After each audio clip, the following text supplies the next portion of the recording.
दोस्तों, ये 3 बात अपने दिमाग में बिठा लो, रंग से राजा बन जाओगे। आज की जो हमारी कहानी है, आज का जो हमारा प्रसंग है, एक कपोत पक्षी की बड़ी प्यारी कहानी है, ज्ञानवर्धक कहानी है। दोस्तों, इस कहानी को पूरा सुने। ये कहानी बड़ी मोटिवेशनल कहानी है। ये कहानी आपको आपके जीवन में ढेर सारी प्रेरणा देगी। इस कहानी को यदि आप गौर से सुनते हैं और इसकी 3 बातों पर यदि आप अमल करते हैं, तो प्रिय दर्शकों, आप इस संसार में किसी भी कोने में रहें, संसार के किसी भी कोने में घूमें, आप कभी भी किसी भी संकट में नहीं पड़ सकते। ये कहानी आपको आपके जीवन में ढेर सारी प्रेरणा देगी। इस कहानी में ऐसी 3 ज्ञानवर्धक बातें हैं, इनको आप जरूर सुनें। दोस्तों, शुरू करते हैं आज की प्यारी सी कहानी। एक जंगल में 2 कपोतक पक्षी रहते थे। बारिश का मौसम था, झिलमिल झिलमिल बारिश बरस रही थी।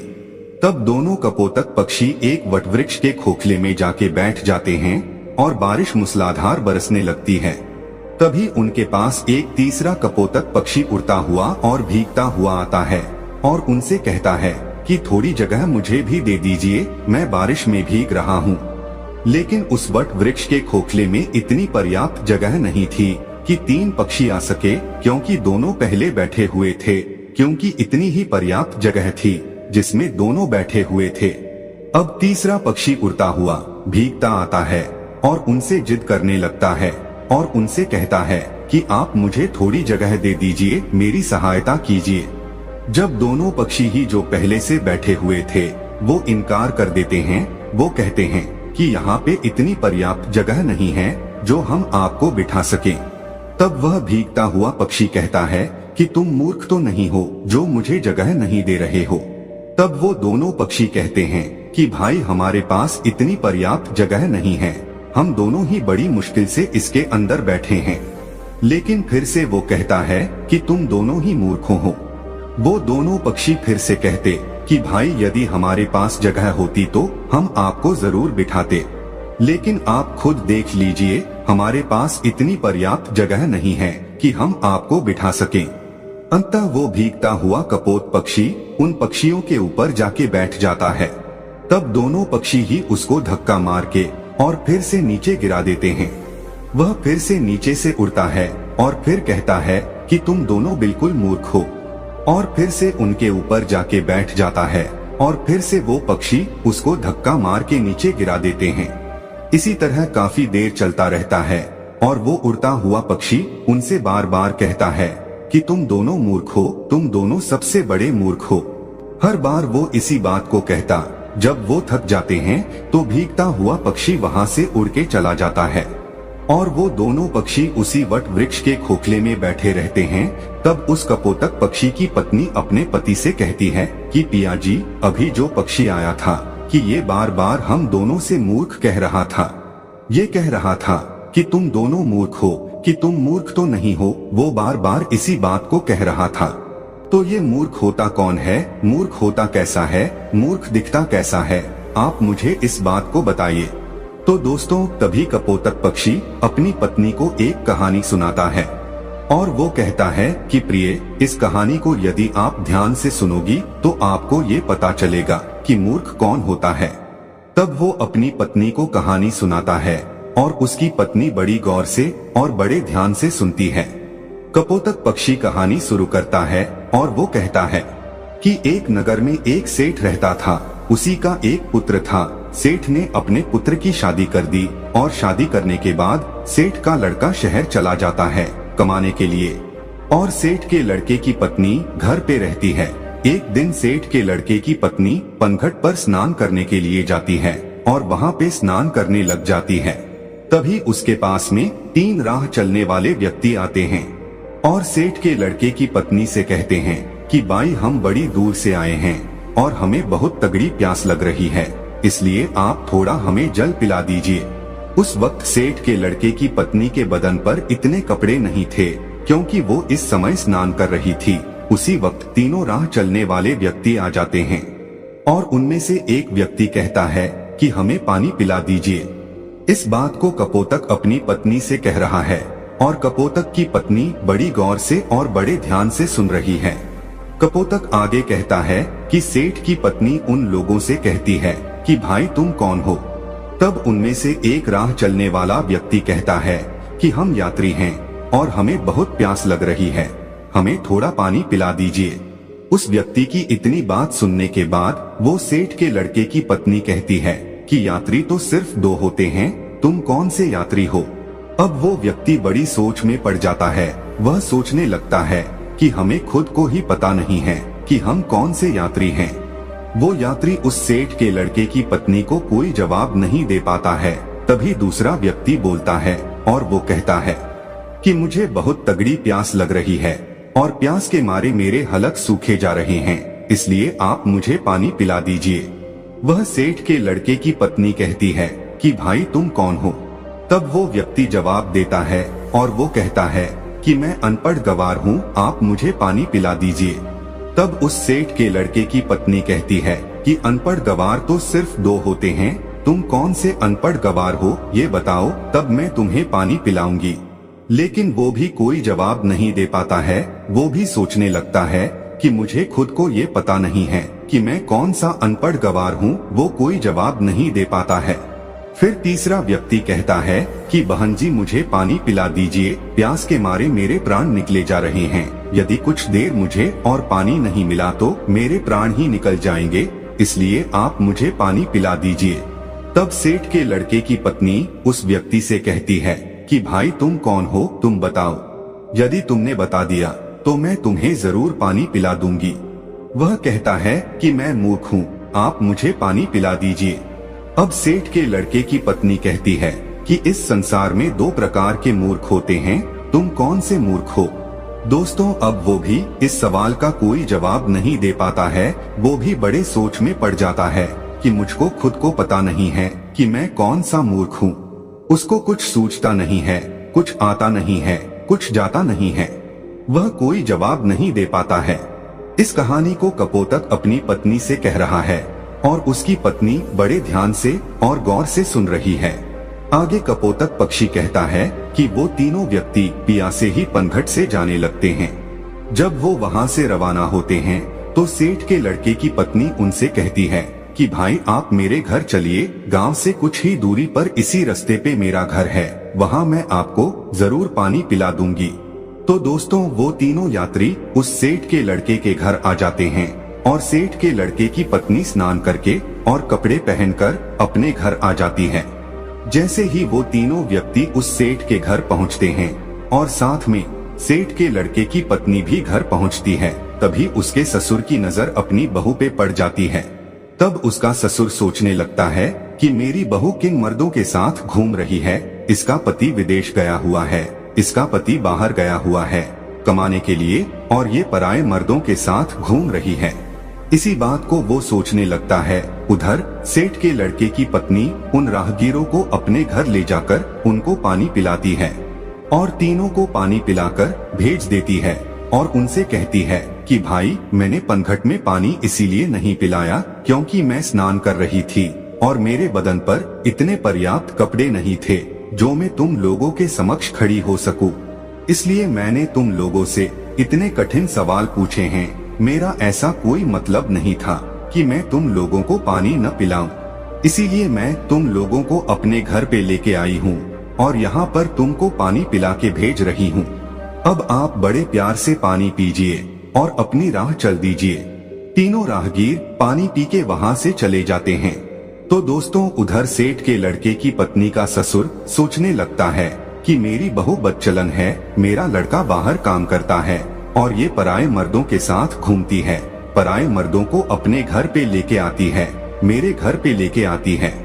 यही सोचकर वो दुखी होता है। अब सोचने लगता है कि यदि किसी व्यक्ति में बीमारी आ जाए तो उसका उपचार जरूरी होता है, यदि उसका उपचार नहीं किया जाए तो बीमारी उसके रोम रोम में रम जाती है और बाद में बड़ा मुश्किल होता है। इसी बात को सोचकर वो सोचने लगता है, ठीक है अब मेरी बहू का क्या इलाज किया जाए। ये भी बदचलन हो गई, बदमाश हो गई है, पराये मर्दों के संग घूमती है, इसका पति बाहर रहता है इसलिए ये बिगड़ चुकी है। अब इसका इलाज किया जाए तो क्या किया जाए। अब सोचने लगता है कि क्यों ना मैं इसका फैसला राजा से करवाऊं। तो दोस्तों इसी बात को सोचकर उस महिला का ससुर राजा के दरबार में पहुंच जाता है और राजा को ये सारी घटना सुना देता है। तभी राजा अपने सैनिकों को आदेश देता है कि जाओ, सेठ के लड़के की बहू को तुरंत दरबार में हाजिर किया जाए। दोस्तों, इस बात को कपोतक पक्षी अपनी पत्नी से कह रहा है और उनकी पत्नी बड़े ध्यान से और बड़ी गौर से सुन रही है। तभी राजा के सैनिक सेठ के लड़के की पत्नी के पास जाते हैं और उनसे कहते हैं कि तुम्हें महाराज ने दरबार में हाजिर होने का हुक्म दिया है और तुम दरबार में चलो।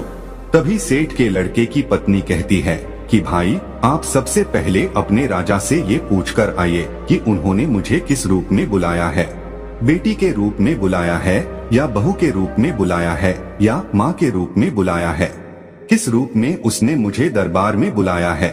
तभी सैनिक वापस राजा के पास में जाते हैं और राजा से कहते हैं कि महाराज, सेठ के लड़के की पत्नी ने ये कहकर वापस भेजा है कि आपने उसे किस रूप में बुलाया है, बेटी के रूप में बुलाया है या बहू के रूप में बुलाया है या फिर माँ के रूप में बुलाया है। तभी राजा बड़ा सोच में पड़ जाता है कि अब मैं बुलाऊं तो किस रूप में बुलाऊं।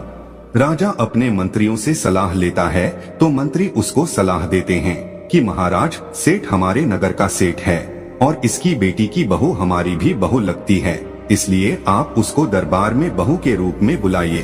तभी राजा अपने सैनिकों को आदेश देता है और कहता है कि पालकी लेकर जाओ और बहू के रूप में उसको लेके आओ।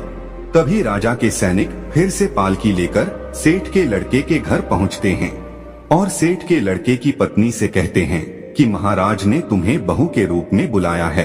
तो दोस्तों, इस बात को कपोतक पक्षी अपनी पत्नी से कह रहा है और उसकी पत्नी बड़ी गौर से सुन रही है। सैनिकों की इतनी बात सुनने के बाद सेठ के लड़के की पत्नी तुरंत पालकी में बैठ जाती है और सैनिक पालकी उठाकर राजा के दरबार में ले जाते हैं। सेठ के लड़के की पत्नी राजा के दरबार में हाजिर हो जाती है।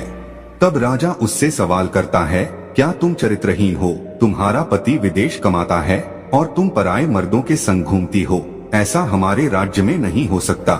यदि आप ऐसा काम करोगी तो हमारे राज्य को छोड़कर जाना पड़ेगा या फिर तुम्हें सजा दी जाएगी। राजा इतनी बात कहता है तब सेठ के लड़के की पत्नी राजा को जवाब देती और कहती है कि महाराज, मैं एक पतिव्रता स्त्री हूँ, मुझ पर कलंक लगाने से पहले आप थोड़ा सोच लीजिए। क्या किसी प्यासे को पानी पिलाना, किसी भूखे को भोजन खिलाना कोई अपराध है? यदि आपके राज्य में ऐसा संविधान है कि किसी भूखे को भोजन खिलाना या प्यासे को पानी पिलाना अपराध है, तो हाँ, मैंने अपराध किया है और ये अपराध मैं बार बार करूंगी। इतनी बात सुनने के बाद राजा बड़ा चिंतित होता है और राजा कहता है, क्या मुझे पूरी बात विस्तार से बताइए कि बात क्या है। तब वो महिला सेठ के लड़के की पत्नी राजा को पूरी सच्चाई कहती है कि महाराज, मैं पनघट पर स्नान कर रही थी, तभी 3 राह चलने वाले व्यक्ति आते हैं और वो कहते कि हमें प्यास लग रही है, हमें पानी पिला दीजिए। उस वक्त मेरे बदन पे इतने पर्याप्त कपड़े नहीं थे कि उनके समक्ष में खड़ी होकर उनको पानी पिला दूं, इसीलिए मैंने बैठे बैठे उन लोगों से इतने कठिन सवाल पूछे कि वो जवाब नहीं दे सके। उसके बाद उनको मैंने अपने घर भेजा। उसके बाद मैं कपड़े पहनकर अपने घर आई। घर आने के बाद उन लोगों को मैंने पानी पिलाकर वहां से भेज दिया। अब इसमें मैंने गलत क्या किया है? उस महिला की इतनी बात सुनने के बाद राजा कहता है कि तुमने ऐसे कौन से कठिन 3 सवाल पूछे, वो सवाल हमें भी बताइए। जब सेठ के लड़के की पत्नी वो 3 सवाल राजा के समक्ष रखती है तो राजा भी बड़ा सोच में पड़ जाता है। राजा के अंतरी मंत्री भी सोच में पड़ जाते हैं। उनसे भी इन तीनों सवालों के कोई जवाब नहीं लगते हैं। अंत में राजा परेशान हो जाता है और 3 सवालों के उत्तर जानने का बड़ा इच्छुक होता है। तभी राजा सेठ के लड़के की पत्नी से कहता है कि बहुरानी, हमको इन प्रश्नों के उत्तर नहीं आते हैं। हमारे किसी भी विद्वान पंडित के पास इन प्रश्नों के उत्तर नहीं हैं। हमारे किसी भी मंत्री के पास इन प्रश्नों के उत्तर नहीं हैं। तो फिर आप ही हमें इन प्रश्नों के उत्तर बता दीजिए।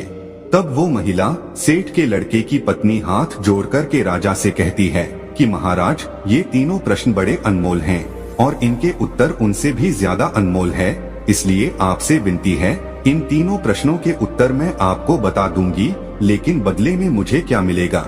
वो महिला कहती है कि महाराज यदि सौदा हो तो बराबर का हो। वो महिला सेठ के लड़के की पत्नी बड़ी चतुराई से अपने दिमाग का इस्तेमाल करती है।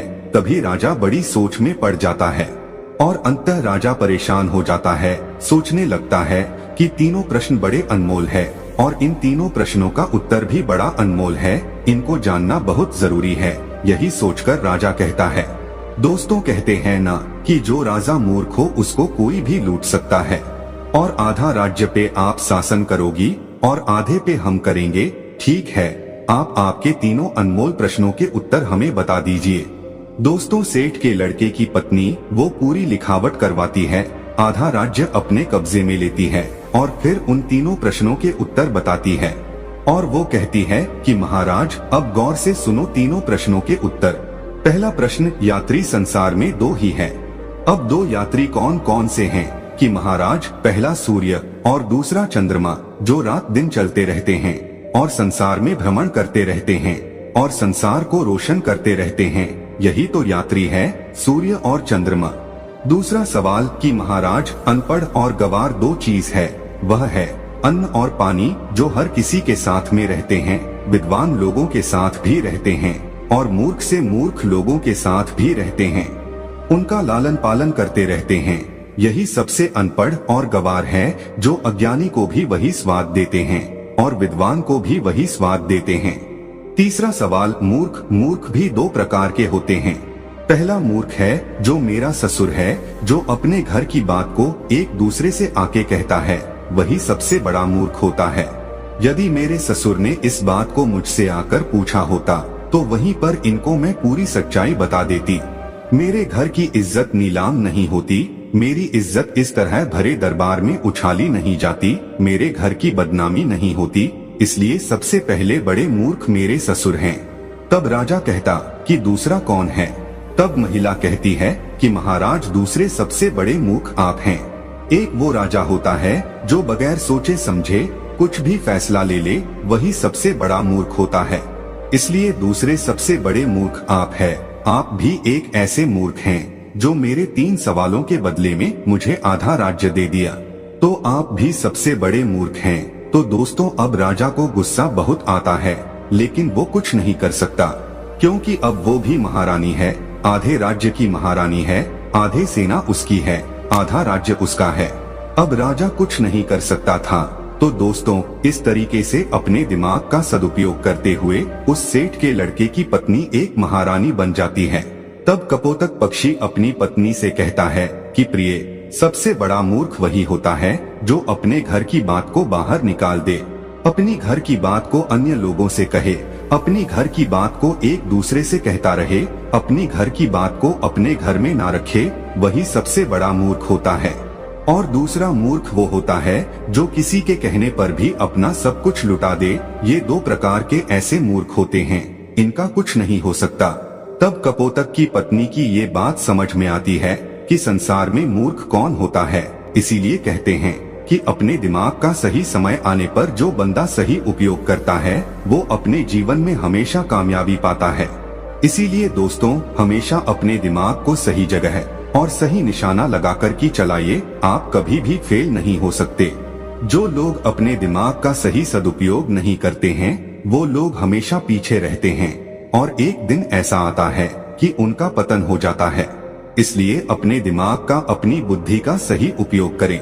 हम उम्मीद करते हैं कि दोस्तों इस कहानी से आप ढेर सारी प्रेरणा लेंगे।